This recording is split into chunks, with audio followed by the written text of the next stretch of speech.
R-Truth ওরফে রন আয়ারন killings. তার জন্ম জানুয়ারি 19, 1972 সালে।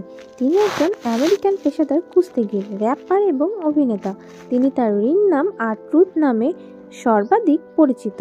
তিনি বর্তমানে পেশাদার কুস্তি সংস্থা WWE এর সাথে যুক্ত রয়েছেন। তিনি সেখানে স্ম্যাকডাউন ব্র্যান্ডের সাথে কুস্তি লড়েন।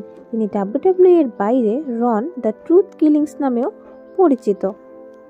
Killings world wrestling federation WWF বর্তমানে WWE কে কুইক নামে পর্যন্ত কাজ করেছেন।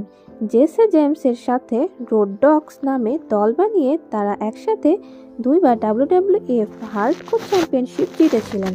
তারপর তিনি জেফ জোরেটের সাথে টোটাল ননস্টপ অ্যাকশন রেসলিং TNA-তে যোগ দেন। তিনি প্রথম আফ্রিকান আমেরিকান যে কোনো রেসলিংয়ের খেতাব জিতেছে। তিনি নতুন তৈরি WWE এর 24/7 চ্যাম্পিয়নশিপ খেতাব রেকর্ড 39 বার জিতেছেন। প্রাথমিক জীবন সম্পর্কে বলতে গেলে কিলিংস উইলিয়ামসবার্গ, সাউথ ক্যারোলিনায় জন্মগ্রহণ করেছেন, কিন্তু তিনি শার্লেট, উত্তর ক্যারোলিনায় বেড়ে উঠেছে। কিলিংস উইলিয়ামসবার্গ, সাউথ ক্যারোলিনায় জন্মগ্রহণ করেছেন, কিন্তু তিনি শার্লেট, উত্তর ক্যারোলিনায় বেড়ে উঠেছে। কিলিংস 20 বছর বয়সের দিকে বেশি টাকা উপার্জনের জন্য রাস্তায় কোকেন বিক্রি করেছিল। কিলিংস যুবক বয়সে হিপ হপ এবং ব্রেক ডান্সিংয়ের প্রেমেও পড়েছিল।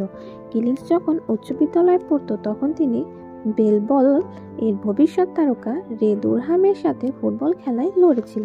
কিলিংস একজন সঙ্গীতপ্রেমী হিসেবেও গড়ে উঠেছিল। তিনি 18 বছর বয়সে উচ্চ বিদ্যালয় এবং পড়াশোনা শেষ করেন, কিন্তু নিয়মিত ড্রাগ ডিলিং শুরু করেন তার সঙ্গীত এর আর্থিক খরচ জোগাড় করতে, এবং তিনি 4 বার গ্রেপ্তার হন। এরপর তিনি 13 মাস জেল খাটেন। তিনি তার এক ইন্টারভিউয়ে লিলিয়ান কার্গিয়াসকে বলেছেন যে ওই ঘটনার পর তিনি আর ওই জীবন ছেড়ে দেন বা বদলে ফেলেন নিজেকে।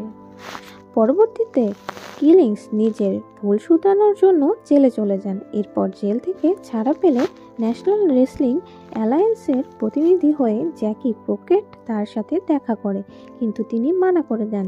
সঙ্গীতের প্রতি তার আর মনোযোগ দিতে ইচ্ছা ছিল না। এরপর তিনি রাজি হন এবং NWA-তে 2 বছর থাকে এবং সেখানে 3 NW চ্যাম্পিয়নশিপ জিতেন। এটাই কোনো আফ্রিকান আমেরিকার এর প্রথম রেসলিং খেতাব। এছাড়াও রিক মাইকেলের তাড়নায় 1999 থেকে 2000 পর্যন্ত ওয়ার্ল্ড রেসলিং ফেডারেশনে কিলিংস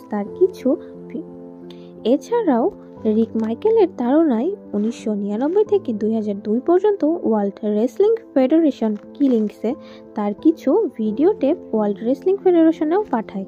তারপর কিলিংস তার সাথে 2 বছরের জন্য উন্নয়ন চুক্তি করেন।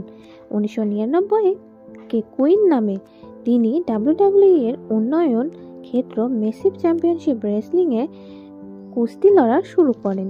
এপ্রিলের 12 তারিখে রবিনসন ভ্যালি, মিসিসিপিতে তিনি ব্যাটল রয়্যালের মাধ্যমে সাউদার্ন হেভিওয়েট চ্যাম্পিয়নশিপও জিতেন। মে 24 তারিখে টুনিকা, মিসিসিপিতে তিনি মাস্কট জেলি লার্ভ এর সাথে খেতাব হারান, কিন্তু এর কিছুদিন পরই আগস্টের 19 তারিখে জ্যাকবসের কাছ থেকে তিনি তার খেতাব পুনরায় জিতেন।